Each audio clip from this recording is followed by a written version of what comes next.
Bismillahirrahmanirrahim.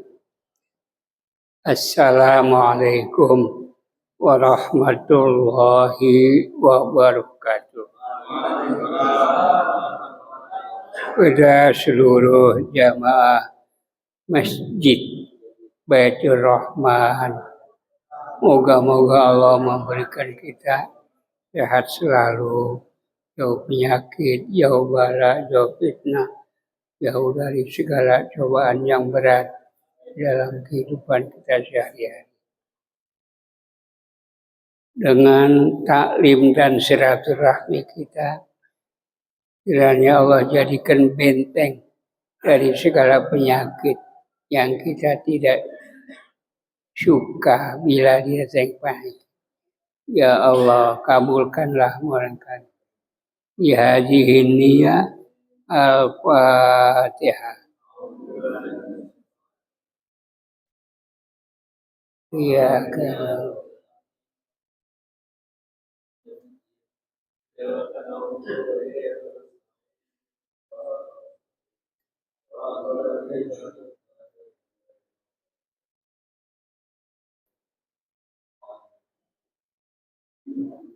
baik, kita sekarang memasuki al-jahru bitasmiyati wal isti'adzati inda dukhuli fil bunyan wa inda tasbiri siyam fil fadha, di tempat kita buang air besar. Jadi masalah kita ibu bapak semua, boleh nggak baca bismillah bersuara atau membaca a'udzubillah bersuara ketika kita masuk di satu tempat yang namanya baitul khala, atau juga ketika kita ingin menanggalkan pakaian di tempat WC. Jadi apa ada tempat penanggalan baju di WC?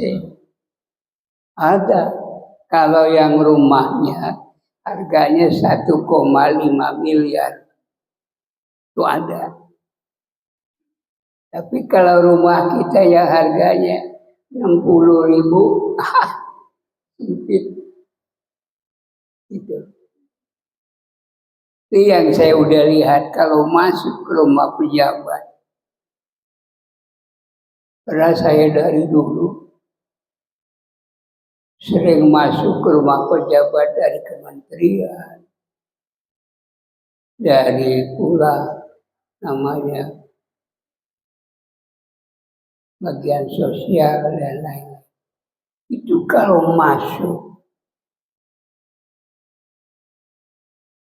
WC yang duduk, terus sempretan yang keras buat mandinya, shower, buat wudhunya, ada hangat, ada dingin. Itu ada penanggalan tempat naruh handuk atau pakaian. Itu kalau besar. Kemudian kalau kita masuk ke situ, boleh nggak baca bismillah atau a'udzubillah dalam kedengaran bersuara? Itu pertanyaannya. Hadis Nabi kita Muhammad dari Anas radhiyallahu anhu, kana nabiyyu iza arada ayadkhulal khala, Nabi bila pingin masuk ke baitul khala atau WC, dia baca bismillah Allahumma inni a'udzubika minal khubus wal khobais rawahul jamaah.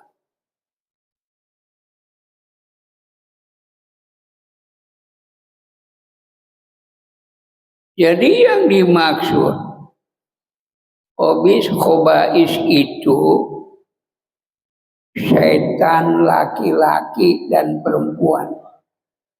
Minal hubus itu setan laki-laki. Wal khobais itu setan perempuan.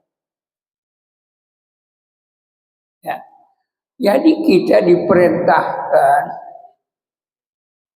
kalau habis WC tutup, siang malam tutup, nggak boleh terbuka. Karena di situ tempat diamnya, mampirnya bangsa jin. Itu biar tahu. Lagi WC kotor, terbuka, udah deh. Itu menunjukkan rumah dapur kita itu banyak sarang jin. Itu. Dia suka ngegeratak. Kalau jam 1, jam 2 orang tidur, ngegeratak. Kadang-kadang piring beradu, kadang-kadang gelas beradu. Itu setan laki perempuan ada berkecimpung di rumah kita.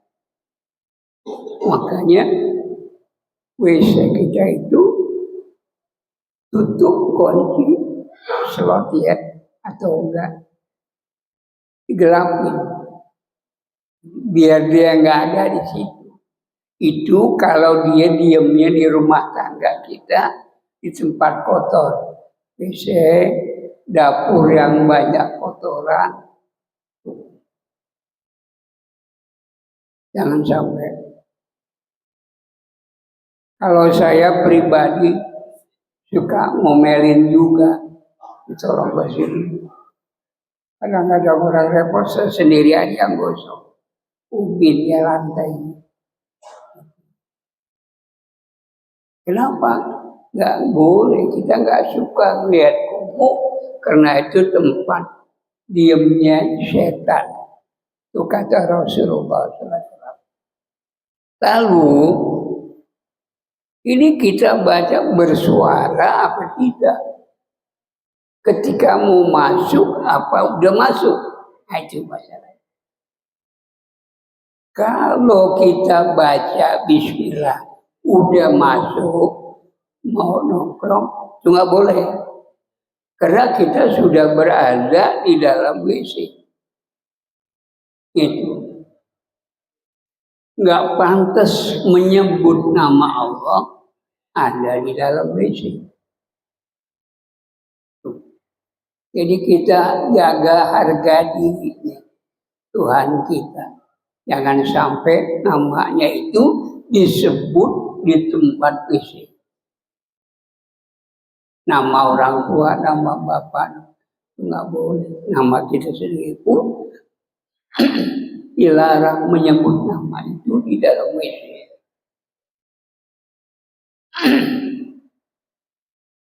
Mau masuk apa sebelumnya? Kalau udah masuk, berarti kita berada di dalam WC. Dilarang. Kalau sebelum masuk, hanya kita pengen buang air besar, bacalah di luar WC. Bismillah, Allahumma inni a'udzubika minal hubus, setan laki-laki, wal khobais dan setan perempuan. Kalau Nabi bilang begitu emang ada setan di situ? Ada. Ya.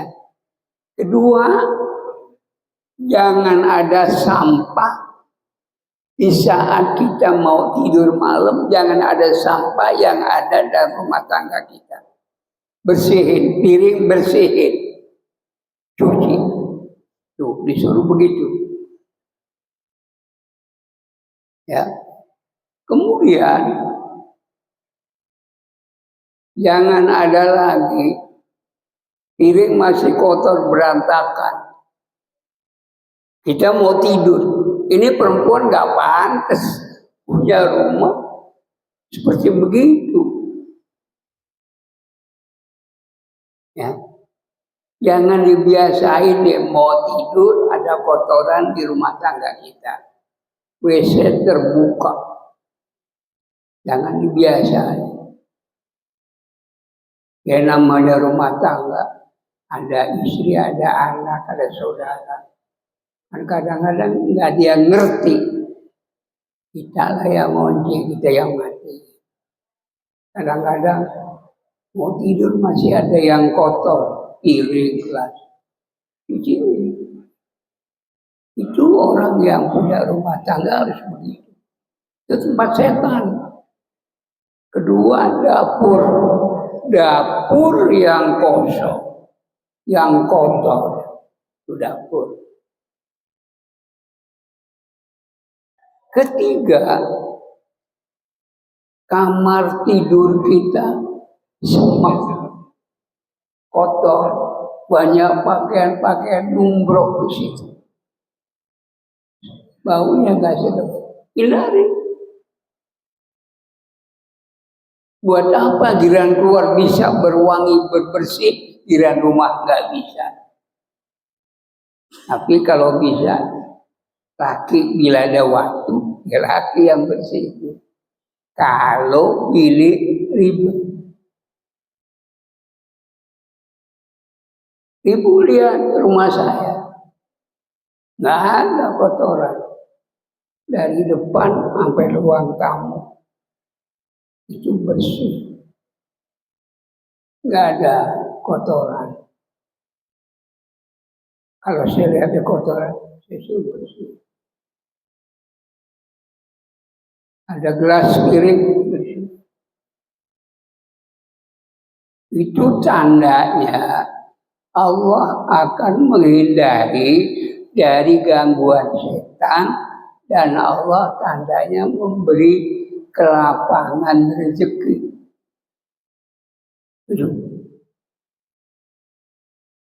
Ingat itu ya. Kemudian bacanya nggak bersuara kalau udah di dalam WC. Tapi kalau sebelum masuk boleh. Allahumma inni a'udzubika. Baru melangkah kaki kiri. Masuk kaki kiri, keluar kaki kanan. Ya.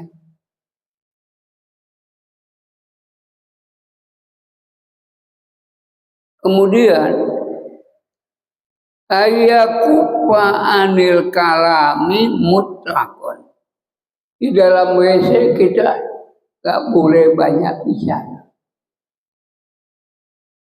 Ada yang belajar di buku di WC lagi. Sambil belajar. Gak boleh. Karena WC itu yang kotor mewariskan penyakit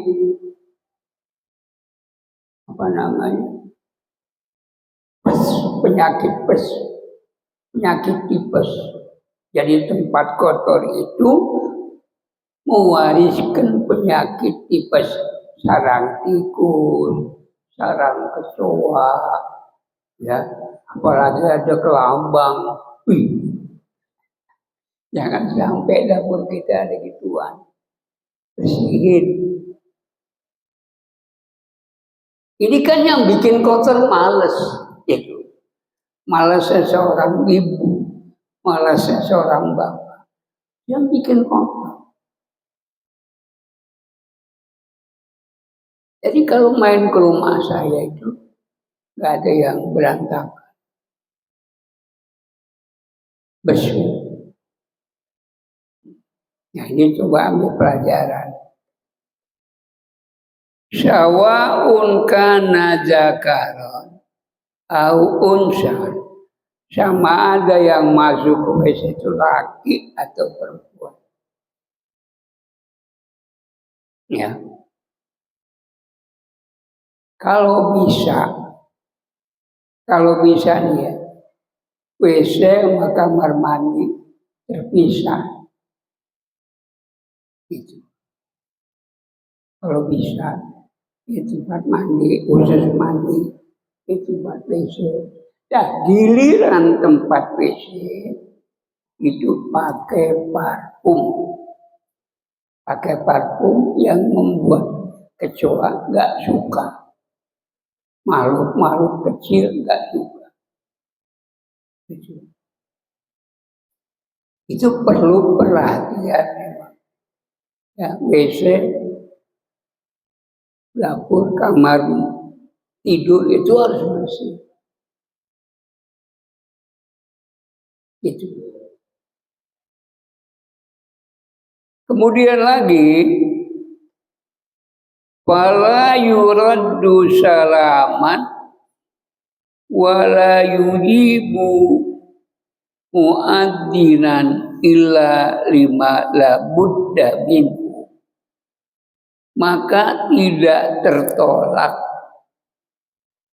ya, keselamatan kesehatan kalau kotor.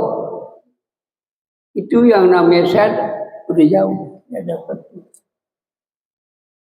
Apalagi sekarang orang gampang batu karena menghirup kotoran.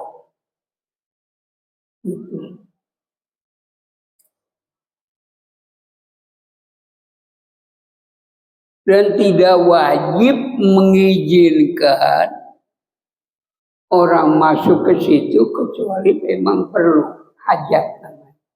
Disebut qadha hajat.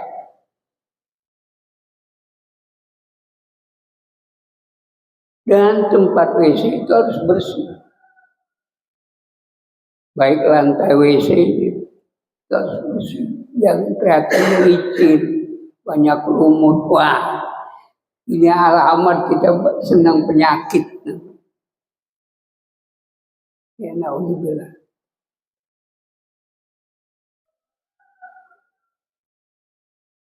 Ka irsyadi a'ma yakhsha alaihi minat turadi. Misalnya ya ada orang buta mau ke situ, kita takut dia jatuh. Ya Allah, ngomong begitu. Ya Allah, apa boleh? Karena kita khawatir orang buta itu jatuh.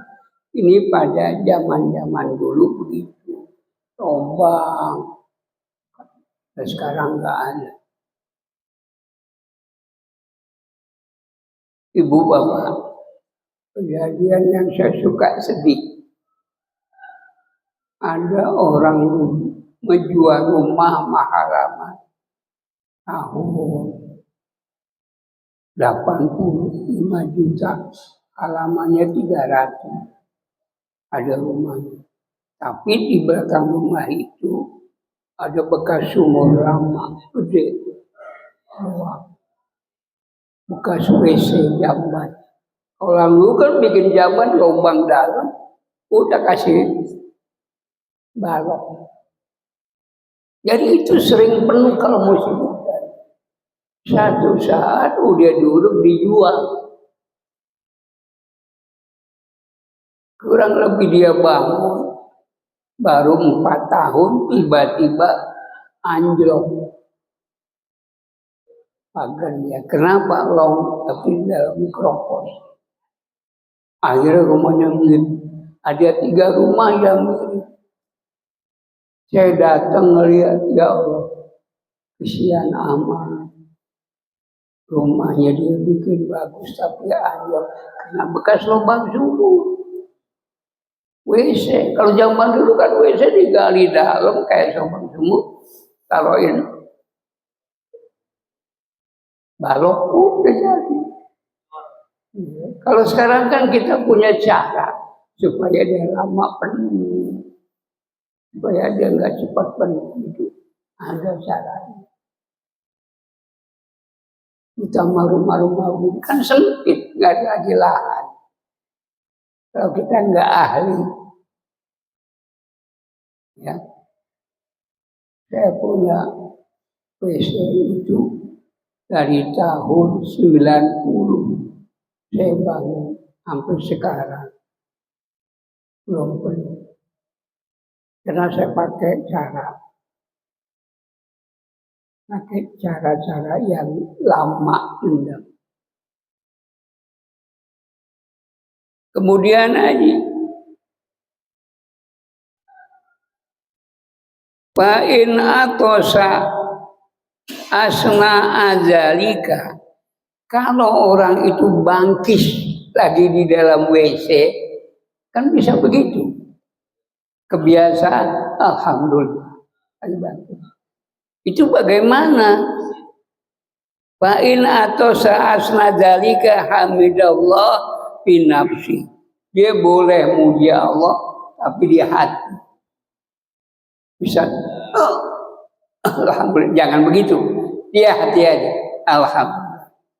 Nah, kalau membaca pujian kepada Allah dalam WC, dalam hati, nggak apa. Yang nggak boleh bersuara. Ini tata krama. Kemudian lagi, wala yuharrik bihi lisanah, jangan gerakin lidah kita untuk bicara kalau pengen di WC. Tahan. Mau zikir kalau di hati ya boleh. Takut nanti setan masuk di WC. Kan setan bisa masuk melalui rongga kita dan edaran darah kita. Nah kalau kita zikir di WC pelan nggak ada suara, bolehnya untuk menentang atau menghalangi kalau setan itu masuk ke raga kita. Itu gunanya.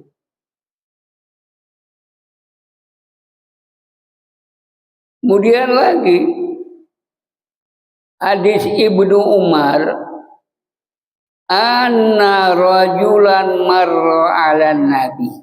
Ada seseorang laki, dia lewat hadapan Nabi. Wa huwa yaqulu, dia lagi kencing. Dia lewat. Nabi lagi pipis, orang lewat. Ucapin salam, assalamualaikum ya Rasulullah. Katanya orang.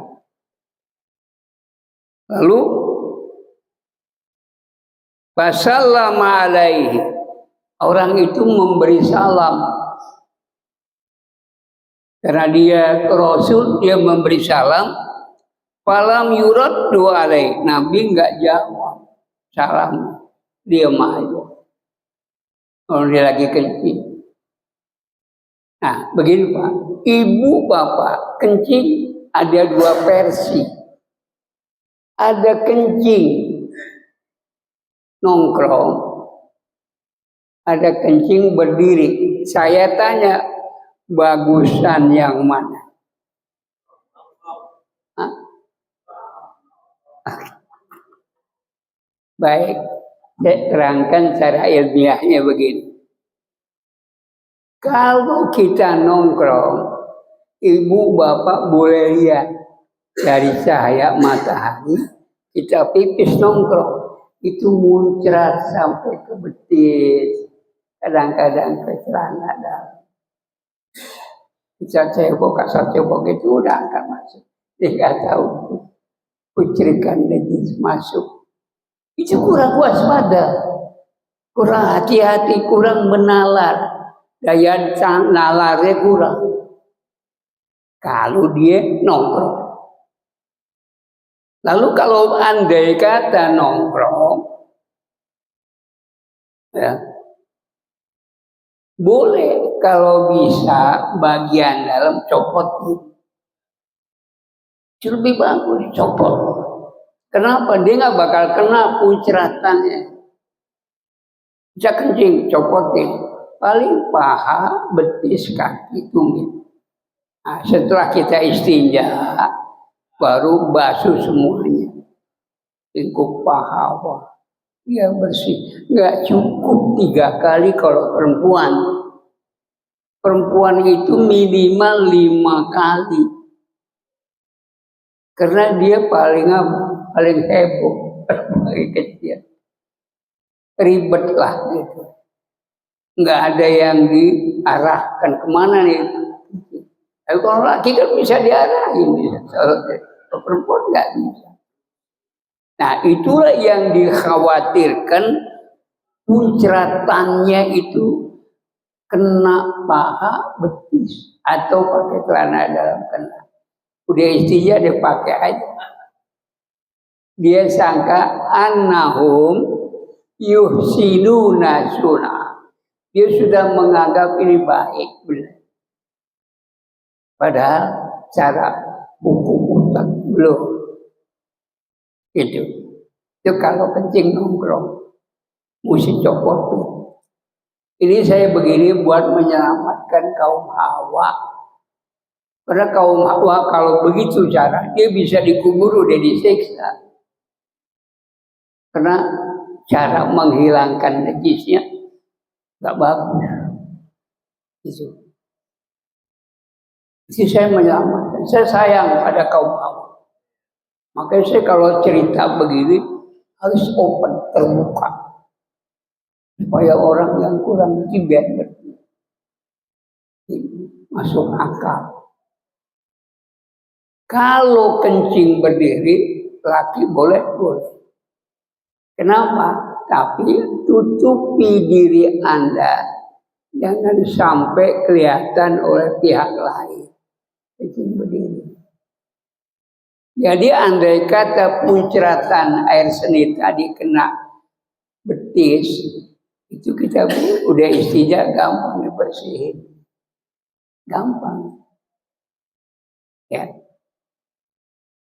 Kalau nongkrong, hati-hati juga. Jangan disebut nongkrong itu baik. Karena begini, kenapa suka disuruh nongkrong kalau pipis? Karena nggak boleh kita kelihatan aurat kita oleh orang lain. Jadi harus menutupi. Itu caranya. Kemudian, kalau dia istinja, bersihkan kaki, paha, betis. Kalau berdiri laki-laki. Kalau perempuan juga begitu. Jangan menganggap remeh ini istinja. Karena kubur itu banyak sekali orang yang tersiksa karena masalah najis. Karena Nabi pernah lihat lewat dia di satu makam. Ya kalau sekarang itu dekat Madinah, ya apa namanya? Ya, lewat tiba-tiba Nabi berhenti. Ini ambil pelepah korma, nancapkan. Sahabat bilang, apa yang kau lakukan itu ya Rasulullah? Aku mendengar orang ini disiksa. 2 kubur ini disiksa. Emang apa kesalahannya? Kesalahan utama orang suka namimah, menjadi provokator. Itu ingat. Nah disebut namimah, ghibah. Kalau ghibah ngomongin orang, kalau provokator ngomongin orang terus panjang. Itu yang kedua, ini kenapa disiksa? Karena kalau istinjanya kurang bersih. Itu yang saya bilang, mereka menganggap ini udah benar, padahal belum. Itu yang terjadi. Jadi tancapkanlah pelepah korma. Mudah-mudahan pelepah korma ini hidup subur, dapat meringankan siksaan. Makanya menanam tanaman di kuburan itu sunnah. Sunnah. Untuk apa? Kalau pohon itu tumbuh untuk meringankan orang ini kalau tersiksa, itu gunanya pohon. Di lebah mana pohon itu? Satu kaki, kedua tengah, ketiga duduk. Supaya dia mendapat rahmat kasih sayang. Allah nggak bakal nyiksa kalau orang mati itu di situ ada tanaman, nggak nyiksa. Jadi ada ringan lah. Ya. Kemudian lagi, setelah memberi salam orang itu, Nabi enggak falam yurat alai, enggak dijawab salam. Kemudian hadis Abi Sa'id Al-Khudri radhiyallahu anhu, syamitun nabiyya yaqul, aku pernah dengar Nabi bersabda, la yakhrujur rajulani katribanil ghaid. Janganlah dua orang laki itu keluar, ya. Dia sambil apa? Di dalam tafsirnya tribanil ghaid artinya yamsyani, dia lagi jalan. Dua orang lagi jalan, di situ banyak kotoran. Itu. Lalu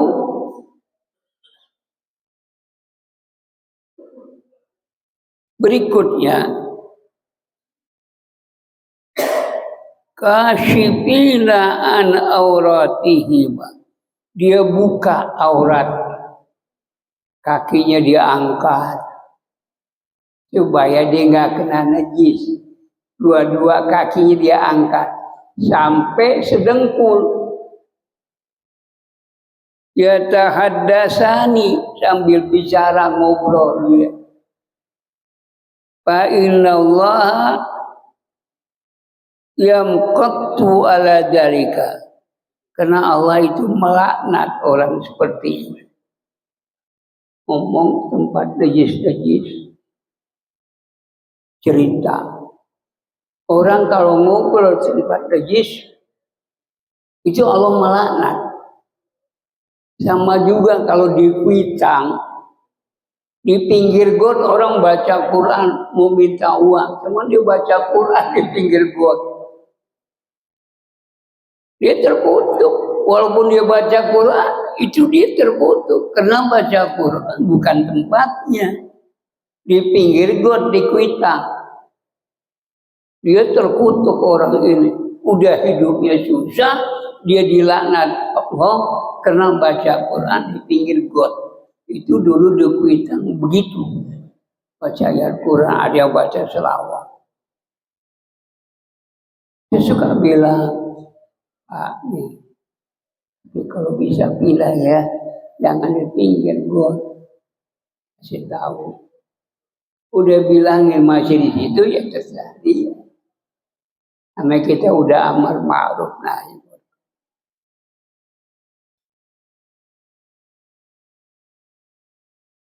Jadi di sini yupidu hurmatul kalam. Faedahnya nggak boleh ngomong tentang tempat-tempat kotor, cerita tentang agama, tentang Tuhan, nggak boleh. Ibu bapak biar paham. Nggak boleh kita ngobrol tempat kita buang air kecil, buang air besar. Illa annal ijma' syuripan nahyu anit tahrim ilal karomah. Hanya berkumpul sambil ngobrol menyebut nama, ya dilarang karena ada karomah. Karena yang kita ciptakan agama itu karomah. Yang kita ciptakan Nabi dan Rasul dan Tuhan itu karomah. Kalimat Quran karomah. Jadi nggak bisa sembarangan kalau orang yang tahu agama. Jadi hukumnya ilal karoh, sampai kepada makruh. Nggak boleh ngomong begitu di tempat kotoran. di kandang kambing, ngomong soal Tuhan, ya itu penting buat kita. Yang berikutnya, ayu abdi mal kiblata fala yastakbiluha wala yastadbiruha. Kalau seorang mengagungkan kiblat, orang yang mengagungkan kiblat, kita mau buang air nggak boleh ngadep kiblat, atau membelakangi kiblat nggak boleh. Itu orang yang suka mengagungkan kiblat, nggak mau dia pipis ngadep kiblat. WC-nya dirubah, kan kiblat sana, maka WC-nya antara utara dan selatan ngadepnya. Itu namanya orang mengagungkan kiblat. Kalau yang nggak ngerti, dia bisa buang air sambil kiblat. Tapi apa dosa? Kalau dia tempatnya tertutup, ada dinding, enggak. Yang nggak boleh itu di tempat terbuka, di empang atau di sungai, itu nggak boleh. Itu biar kita paham. Nggak boleh belakangin kiblat, nggak boleh ngadep kiblat. Karena hadis Abi Hurairah menjelaskan, Nabi iza jalasa ahadukum lihajati, bila seorang kamu duduk kena mau hadas atau hadas, namanya hajat, fala yastaqbilu qiblata wala yastadbir, jangan ngadep kiblat dan jangan membelakangi kiblat. Mana belakangi kiblat? Kiblat sana, kita buang air ngadep situ. Nah, itu nggak boleh. Atau sebaliknya ngadep kiblat, muka kita ke sana. Nah, itu orang muslim harus tahu. Karena itu adanya di dalam Quran surah Al-Baqarah yang disebut saya qulu subha'u minan nasi ma wallahum an qiblatihim allati kanu 'alaiha. Qul lillahil masyriqu wal maghrib. Itu kalau bicara kiblat. Tapi kalau membelakang dalam keadaan qada hajat, kecuali dia di dalam kamar terdinding pada bebatuan, nggak kelihatan, nggak kedengaran.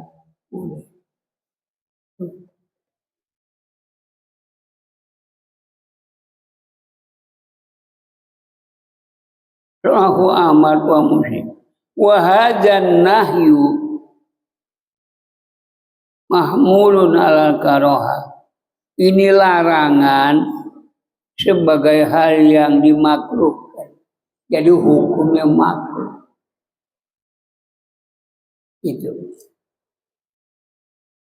Hadis Ibnu Umar. Ukaitu yauman bi baitin Hafsah. Aku pada satu hari berada di rumah Hafsah, istri Nabi. Faro'aitu Nabi, aku melihat Nabi ala hajati, lagi hajat, kodo hajat. Mustaqbilas Syam wa mustaqbil Ka'bah. Dia menghadap ke Syam dan membelakangi Ka'bah. Ada juga begitu. Kalau itu boleh enggak? Kalau tertutup, ada dinding, boleh. Yang enggak boleh itu di kampung, di empang, di sungai, di kebun. Itu enggak boleh.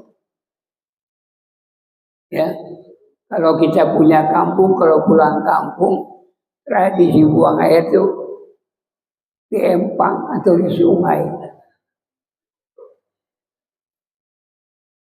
Ada satu peristiwa. Dia ada di kampung Treko, Magelang. Seberangnya Candi Borobudur, masuk ke dalam, namanya kampung Treko. Pagi-pagi ada yang pengen buang air. Di sana kan buang air nggak ada tempat. ada solokan.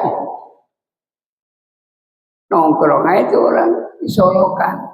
Orang petani pada lewat, hilir mudik. Dia nggak ada rasa malu, karena udah terbiasa. Orang buang air di solokan itu tempat dia jalur ke sawah, nggak mau. Habis nggak ada lagi, nggak dosa, ya enggak.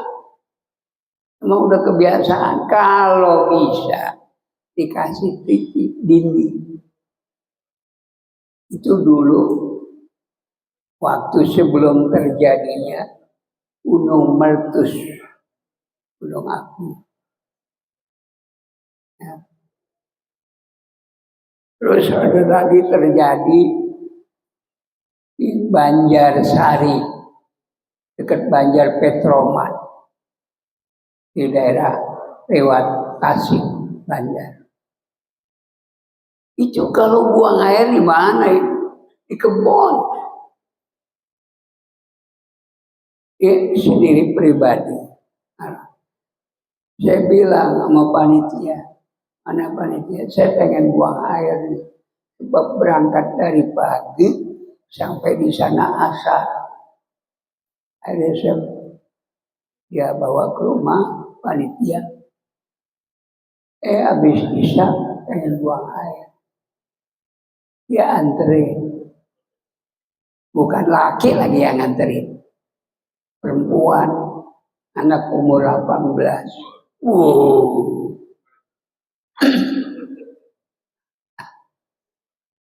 Begitu lewat kebun. Gimana deh buang airnya? Di situ, Pak. Di kebun, di situ. Aduh, langsung mampet. Emang nggak biasa kita di kebun, sebuah air jauh dari air, kita harus ngegang dulu jalan. Ya Tuhan kasih mampet, nggak ada kepengen lagi sampai besok nggak buang-buang air. Itu kalau kita tak terbiasa buruk, kita mau buang air, Allah kasih mampet ya keluar. Kalau kita mengerti hukum dan takut hukum, nggak bakal kita. Yang saudara rasakan. Kirain sih kita disuruh nongkrong, dia pergi. Dia nggak pergi. Untung malam habis isya. Nggak ada. Itu pernah di Banjarsari, ke Banjar Petromat. Pernah diundang ceramah ke situ, acara perkawinan. Ya kalau dulu sih banyak, Bandung ke Garut, masuk. Ya. Inna tahrima fi sokhro wal ibaha fil bunyan. Haram hukumnya buang air besar di alun-alun, di lapangan, di kebun, itu haram. Karena terbuka alamnya. Tapi boleh kalau dibangun di rumah. Rumah ada temboknya, kamar mandi tersendiri, itu boleh. Biar ngadep mana boleh. Tapi kalau di alun-alun nggak boleh. Itu keterangan seperti ini. Ra'aitu Ibnu Umar punah rahilati. Aku melihat Ibnu Umar mengikat hewannya mustaqbilal kiblat sambil menghadap kiblat. Ya bulu ilaiha, dia pipis di situ. Jadi dia pipis, dia alingin sama hewan. Itu pernah terjadi gitu. Aku bilang, Abah Abdurrahman alaisa qad nahan zalika. Ini bukan udah dilarang sama Rasul. Bala iya, innama naha an hadza fil qada. Ini yang dilarang kalau di lapangan, di kebun, itu yang dilarang. Tapi kalau kita ada alingan, makanya supir-supir kalau mau pipis, ya alingin mobil. Boleh, itu namanya adab. Nggak boleh asal keluarin aja. Ya,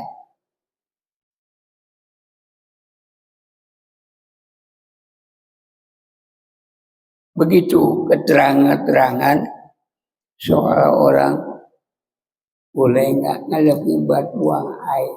Kalau di rumah boleh ya, di rumah boleh.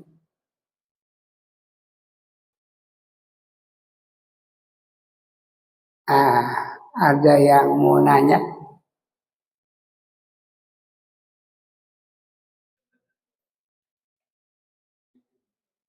Mau nanya?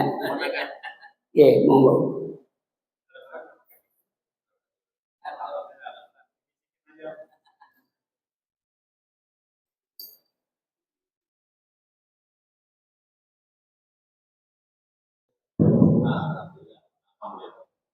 Terima kasih Pak Kiai pagi ini ini kan dilarang ya kalau ngomong di dalam WC. Anak sekarang tuh ngomong nggak dengerin musik sama mandi. Musik? Iya. HP di bawah gitu. Udah. Kalau di WC ngedengerin musik agak salah, keliru, karena dia tidak bertawuz kepada Allah, itu sarang setan. Jadi kalau dia nyanyi di situ, setan senang, ada yang nemenin, senang. Mesti dia nggak boleh nyanyi, nggak boleh ngedengerin. Ya ini anak muda biasa begitu, ya. Tapi kalau macam kita nggak ada dengerin musik, ya. Terus kalau bisa kita buang air besar itu 5 menit paling lama. Ya anjur begitu. Kenapa? Supaya kita tidak terkena aroma penyakit tipes. Gitu. Benar, jangan lama-lama. Karena di situ kotoran, udaranya, aromanya banyak, ya macam-macam lah. Ya nggak boleh. Itu aja. Ya.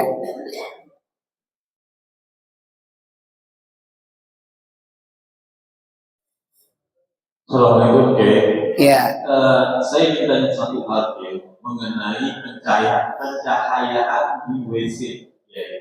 Ya. Menurut Kiai dalam pandangan kita sebagai pandangan Islam, bagaimana pencahayaan di dalam WC itu Kiai? Apakah lebih bagus kita terangkan seterang-terangnya atau kita gelapkan atau bagaimana Kiai? Ya. Terang gelap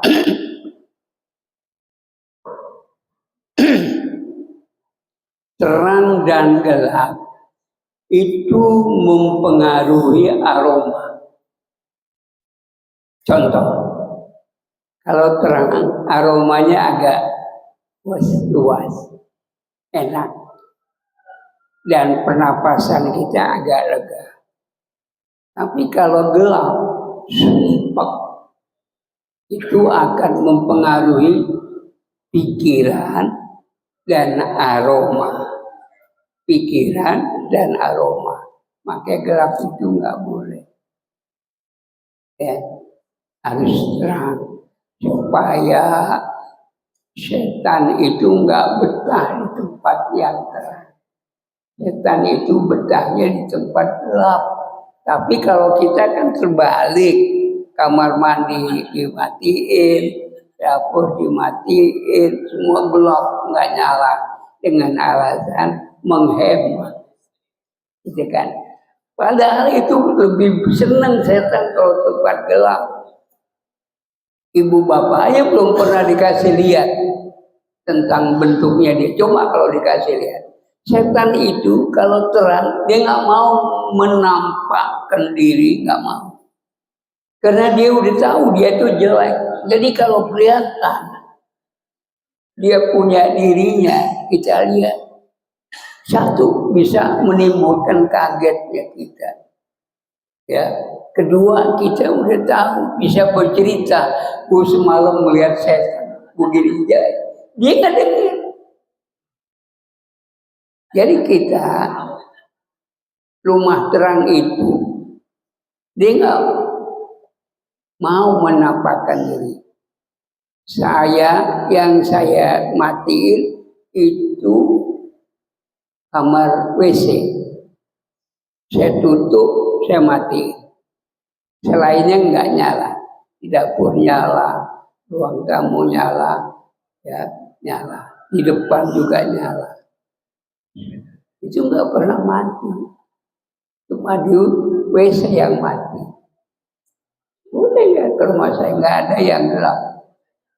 Kenapa? Kalau rumah suka sering didatangi setan, kalau dia nanti ada niat menampakkan diri, apakah istri, apakah anak,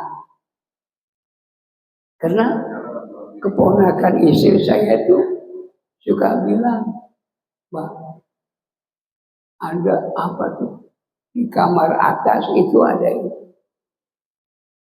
Ada penjaga. Sering ngelihat.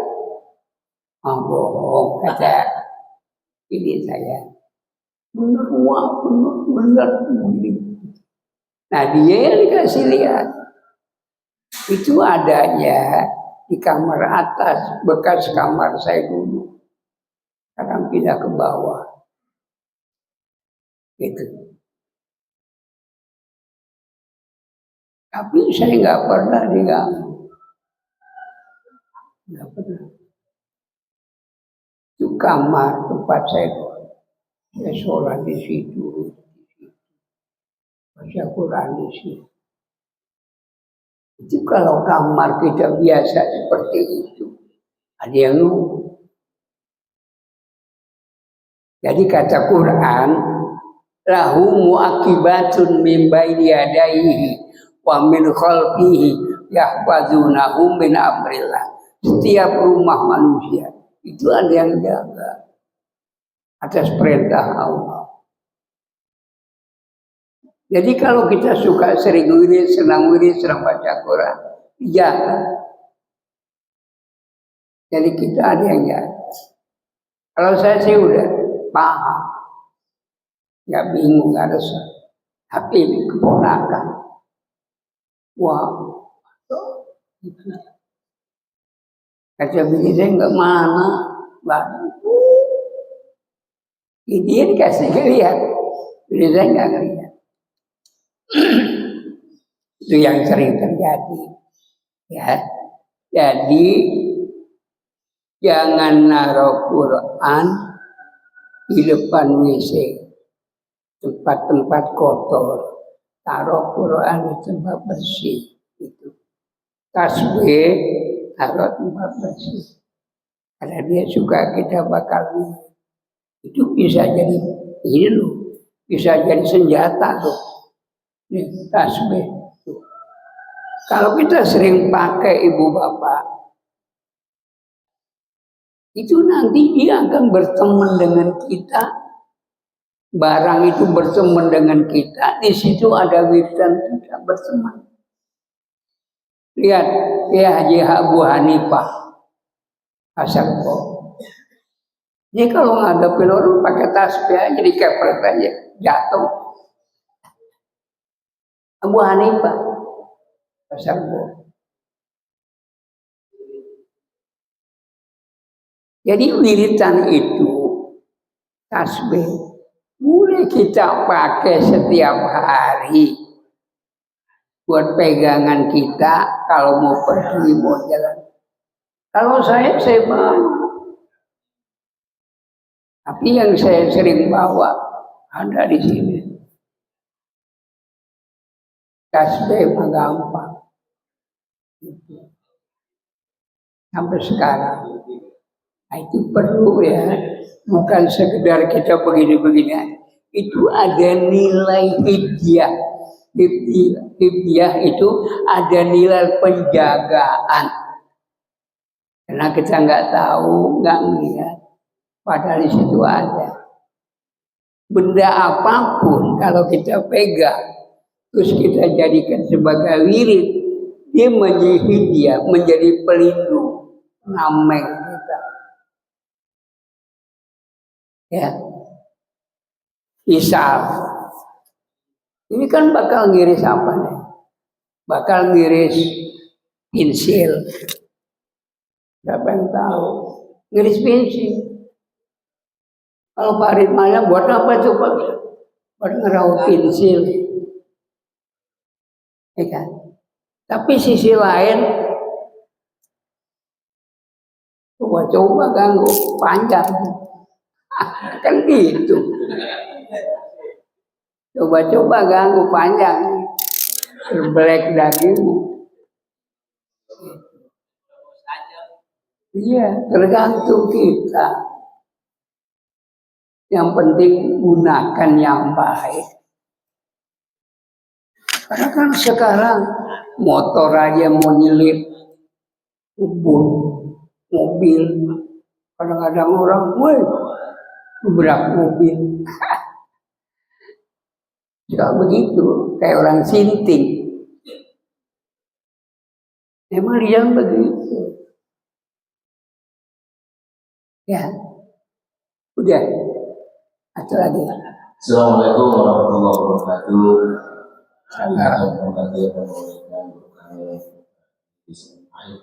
Izin bertanya Pak Kiai, kalau mungkin di antara kita di WC atau di kamar mandi memang jarang yang nyanyi, mungkin jarang yang apa, yang lain sebagainya. Tapi bapak-bapak itu terkadang dia merokok di kamar mandi, boleh apa enggak merokok di kamar mandi? Lagi buang air, dan rokok lepas. Itu bagaimana hukumnya Pak Kiai? Mohon penjelasannya. Assalamualaikum warahmatullahi wabarakatuh. Ya. Makan enggak? Makan juga enggak? Makan. Rokok. Ya, ngerti. Nah, ya. Kalau orang di WC ngerokok, itu sama dengan nemenin setan. Sama dengan nemenin setan. Karena kalau kita kan merokok itu setan. Kalau kita WC dengan esensi kita supaya jangan terlalu bau, ya boleh begitu. Tapi kita namanya berteman antara isepan setan dengan isepan kita sama itu. Nah, kedua, orang yang di WC merokok itu untuk menunjukkan lebih lama ya dia tinggal di WC, mengundang datangnya penyakit. Kalau terlalu lama, kan kita paling ini cepatlah makanya. Kalau makan itu papaya itu perlu guna cepat longsornya kotoran. Iya, jadi nggak terlalu lama di WC. Itu.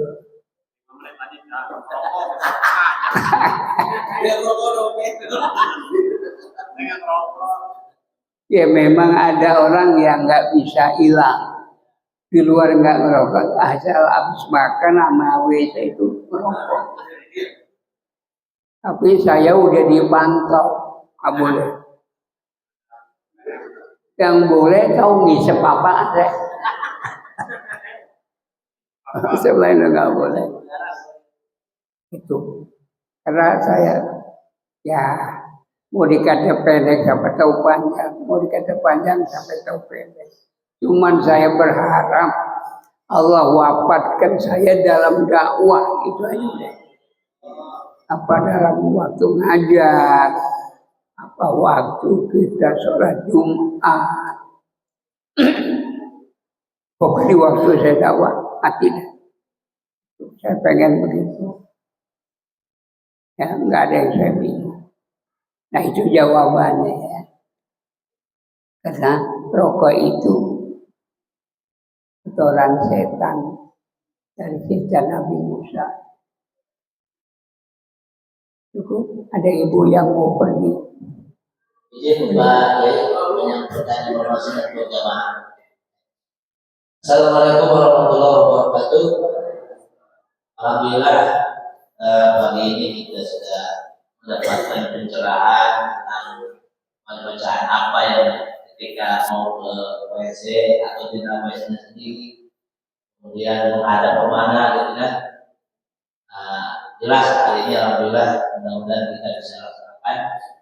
Bapak-Ibu yang saya muliakan, ada informasi yang perlu saya sampaikan kepada jemaah. Pada hari kemarin juga saya menyampaikan bahwa renovasi masjid dan lain sebagainya termasuk pembelian mesin air, alhamdulillah sudah selesai Bapak-Ibu, termasuk pasang keramik yang mudah itu ya, termasuk pengecekan atap dan sebagainya. Hanya memang Bapak-Ibu, kami masih punya utang nih ke material itu 5 juta lagi ya, 5 juta lagi. Jadi Bapak Ibu yang mau bersama-sama menyelesaikan masjid, mohon nanti ketemu dengan Pak Jadi atau Pak Wati atau Pak Adang ya. Nah, mudah-mudahan dalam waktu singkat selesai. Memang ada dana masjid kurang lebih 1 juta lagi Bapak Ibu. Kalau dibayarkan nanti masih juta. Nanti estimasi untuk bayar kegiatan operasional selama 1 minggu atau 2 minggu habis ya. Jadi saya tidak ingin itu terjadi. Yang berikutnya Bapak Ibu yang saya muliakan, ada warga kita, jemaah kita datang ke masjid ya, karena memiliki kekurangan untuk menyelesaikan biaya sekolah. Nah, alhamdulillah sudah terkumpul 1.500.000 ya. Dana yang diperlukan kurang lebih sekitar 3,5 juta masalah itu untuk menyelesaikan kegiatan itu. Ini juga bagi Bapak Ibu barangkali yang meringankan beban saudara kita, silakan ya, nanti ketemu dengan Pak Wadi ya. Kemarin saya lihat dananya sudah ada 1.500.000. Daripada anak itu nggak sekolah, itu anak yatim piatu, anak yatim piatu sering ajar, aktif di masjid ya, saya melihat sebenarnya bisa dibantu tadi, tapi kan tetap ada kemudian sedikit, jadi saya terpaksa bicara dengan jemaah. Mudah-mudahan ada respon positif bagi Bapak Ibu. Saya itu yang perlu saya sampaikan. Terima kasih. Mohon Kiai untuk menutupnya dengan doa. Assalamualaikum warahmatullahi wabarakatuh. Bismillahirrahmanirrahim. Alhamdulillahirabbil alamin. Allahumma sholli wa sallim ala sayyidina Muhammadin wa ala alihi wa sahbihi. Allahumma alimna ma jahilna wa fahimna ma la uhibna wa dzakirna ma nasina. La ilaha illa anta alamul ghuyub. Rabbana fir lana dzunubana wa li israfana fi amrina wa tawaffana ma'al abrar. Rabbana atina fid dunya hasanah wa fil akhirati hasanah wa qina adzabannar. Walhamdulillah.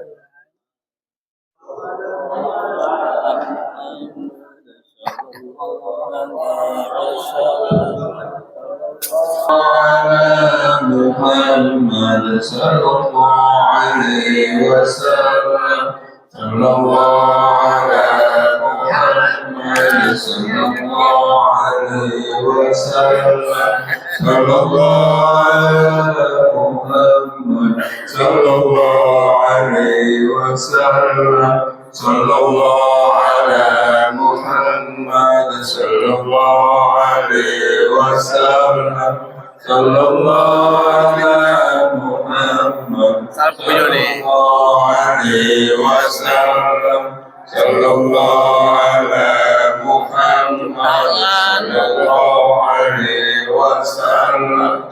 Sallallahu ala Muhammad sallallahu alaihi wasallam. Sallallahu ala Muhammad sallallahu alaihi wasallam. Sallallahu ala Muhammad sallallahu alaihi wasallam. صلى الله على محمد صلى الله عليه وسلم صلى الله على محمد يا ربي صل وسلم اللهم صل وسلم وبارك عليه.